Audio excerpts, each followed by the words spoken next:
नमस्कार. दिव्य रत्नागिरीमध्ये तुमचं पुन्हा एकदा मनापासून स्वागत. मी पत्रकार योगेश भांडागाळे. चिपळूण नगरपालिका निवडणुकीची धामधूम सुरू आहे आणि नगरपालिका निवडणुकीसाठी उमेदवारी अर्ज दाखल करण्याचा आजचा शेवटचा दिवस होता आणि आजच्या शेवटच्या दिवसापर्यंतची अपडेट्स ज्या आहेत त्या मी तुमच्यापर्यंत घेऊन आलेलो आहे. चिपळूण नगरपालिका निवडणुकीसाठी आज शेवटचा दिवस होता उमेदवारी अर्ज दाखल करण्याचा. त्यामुळे प्रांत कार्यालय म्हणजे सध्याचं निवडणूक कार्यालय या ठिकाणी मोठी गर्दी झालेली आपल्याला पाहायला मिळाली. म्हणजे प्रांत कार्यालयाच्या इथे जत्रेचं स्वरूप प्राप्त झालं होतं. इतक्या मोठ्या संख्येनं आज सर्व उमेदवार उमेदवारी अर्ज दाखल करण्यासाठी आले होते.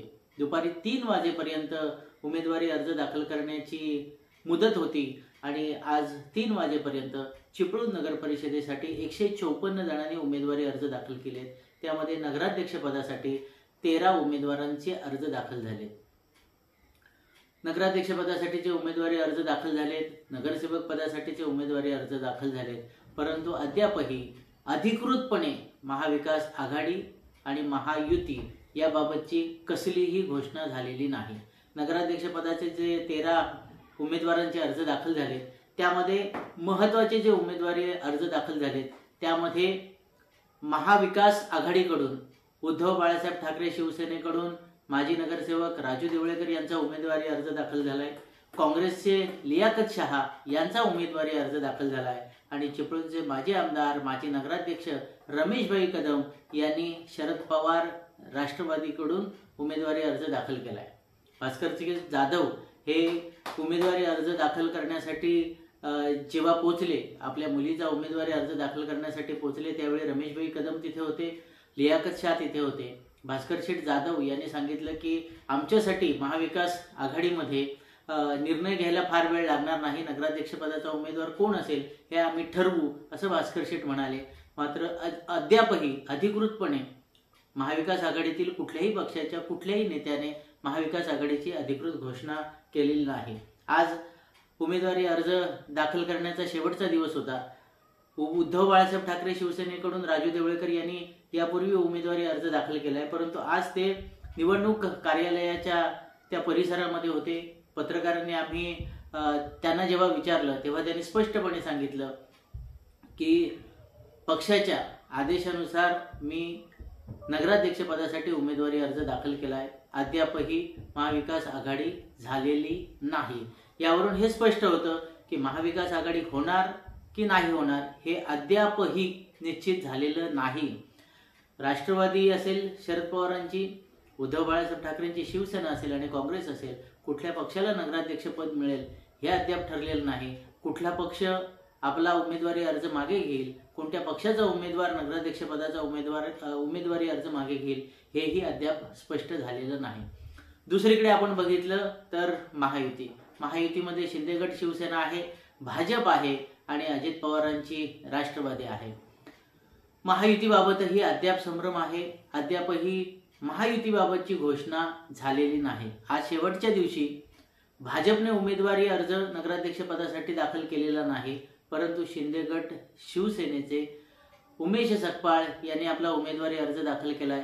त्याचबरोबर दुसरीकडे अजितदादा पवार गट राष्ट्रवादीचे शहराध्यक्ष मिलिंद कापडी यांनी नगराध्यक्ष पदासाठी उमेदवारी अर्ज दाखल केलाय. म्हणजे इथे चित्र जवळजवळ स्पष्ट झाले असं मला तरी वाटतं सध्याच्या घडीला की भाजप आणि शिवसेना शिंदे गट यांची युती असेल, महायुती नसेल आणि अजितदादा पवार गट राष्ट्रवादी स्वतंत्रपणे लढेल असं सध्याचं तरी चित्र आहे. मी काल जेव्हा राष्ट्रवादीचे शहराध्यक्ष आणि नगराध्यक्ष पदासाठी ज्यांनी उमेदवारी अर्ज दाखल केला त्या मिलिंद कापडींशी बोललो तेव्हा ते म्हणाले की अद्यापही महायुतीबाबतची घोषणा झालेली नाही. आम्ही उमेदवारी अर्ज दाखल करून ठेवतोय, नगराध्यक्ष पदाचा असेल किंवा नगरसेवक पदासाठीचे अर्ज असतील ते आम्ही दाखल करून ठेवतोय. त्यामुळे कुठेही अद्याप महायुती होईल की नाही याबाबतचा संभ्रम कायम आहे. मी मागच्या वेळी एक व्हिडिओ केला होता 2 दिवसांपूर्वी.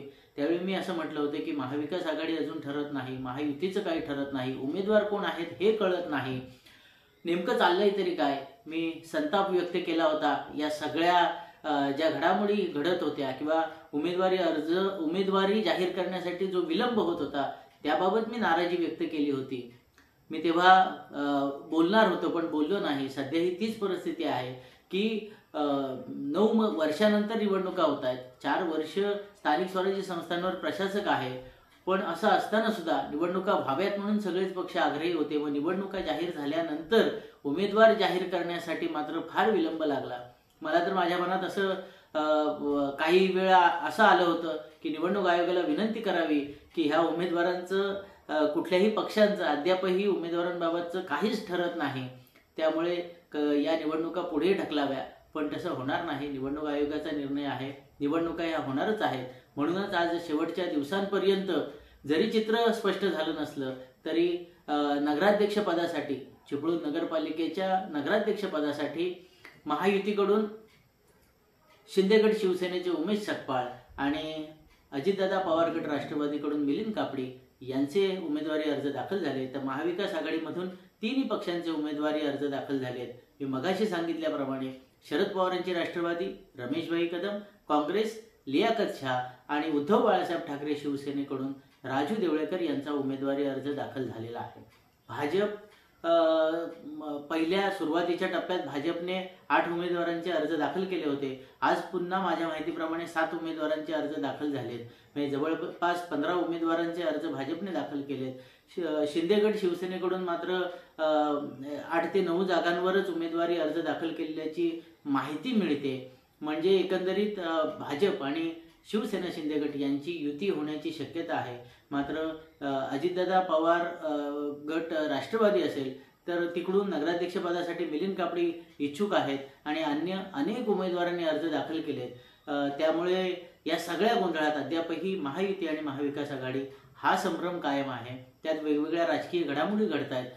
काँग्रेसमधून अनेक वर्ष काम केलेले निष्ठावंत कार्यकर्ते ॲडव्होकेट जीवन रेळेकर आणि त्यांच्या सौभाग्यवती गौरीताई रेळेकर ज्या माजी नगरसेविका होत्या, त्या दोघांनी राजीनामे दिलेले आहेत. त्यांचं कारण बहुधा नगराध्यक्ष पदाचा उमेदवार हेच असावं असं तरी सध्या मला वाटतं. तर दुसरीकडे आपण बघितलं तर भाजपमध्ये जे माजी स्वीकृत नगरसेवक होते परिमल भोसले, त्यांनी राजीनामा दिलेला आहे. त्यांनी राजीनामा देताना भाजपचे सध्याचे जे विद्यमान शहराध्यक्ष आहेत शशिकांत मोदी, जे 9 नंबर वॉर्डमधले उमेदवार देखील आहेत, त्यांच्यावर त्यांनी आग पकड केलेली आहे. मी 9 नंबरमध्ये इच्छुक होतो पण नव्याने आलेल्यांना संधी दिली गेली असं परिमल भोसले यांचं म्हणणं आहे. खूप मोठी पत्रकार परिषद त्यांनी काल रविवारी घेतली आणि आपल्या भावना त्यांनी मांडल्या. पक्षाने आपल्यावर अन्याय केला अशी त्यांची भावना होती. त्यांना अश्रू अनावर झाले. परंतु परिमल भोसले यांचा राजीनामा भाजपने गांभीर्याने घेतलेला आपल्याला कुठेही दिसत नाही. ज्यांच्यावर त्याने आग पकड केली त्या शशिकांत मोदींनी या सगळ्या विषयात किंवा परिमल भोसले यांच्या आरोपांच्या संदर्भात एकही अक्षर काढलेलं नाही. त्याचबरोबर भाजपच्या नेतृत्वाने स्थानिक पातळीवर आणि वरिष्ठ पातळीवर अद्यापही परिमल भोसले यांच्या या संपूर्ण आरोपांबाबत किंवा त्यांच्या राजीनाम्याबाबत कुठलंही भाष्य केलेलं आपल्याला दिसत नाही. परिमल भोसले प्रभाग 9 मधून अपक्ष उमेदवारी लढत आहेत आणि आज परिमल भोसले यांनी अपक्ष म्हणून उमेदवारी अर्ज दाखल केलेला आहे. एकंदरीत आज शेवटच्या दिवसांपर्यंतची जी राजकीय जी काही परिस्थिती होती ती तुमच्यासमोर मांडण्याचा मी प्रयत्न केला. कुणी कुणी अर्ज दाखल केले आणि महाविकास आघाडी आणि महायुती यांचं अद्यापही कसं घोडं अडलेलं आहे हे मी तुमच्यासमोर मांडलं. 21 तारखेपर्यंत उमेदवारी अर्ज मागे घेण्याची मुदत आहे. अर्ज मागे घेण्याच्या दिवशी खरं चिपळूणच्या नगरपालिका निवडणुकीचं राजकीय चित्र स्पष्ट होईल. मी पुन्हा तुमच्यासमोर येईन. आताच्या ज्या नगराध्यक्षपदाचे जे अर्ज दाखल झालेत तिथपर्यंतच्या ज्या लढती आहेत तर त्याचं नेमकं लढती कशा असतील आणि त्याचे परिणाम काय असतील याबाबतही मी तुमच्याशी बोलेन. तुर्तास थांबतो. धन्यवाद.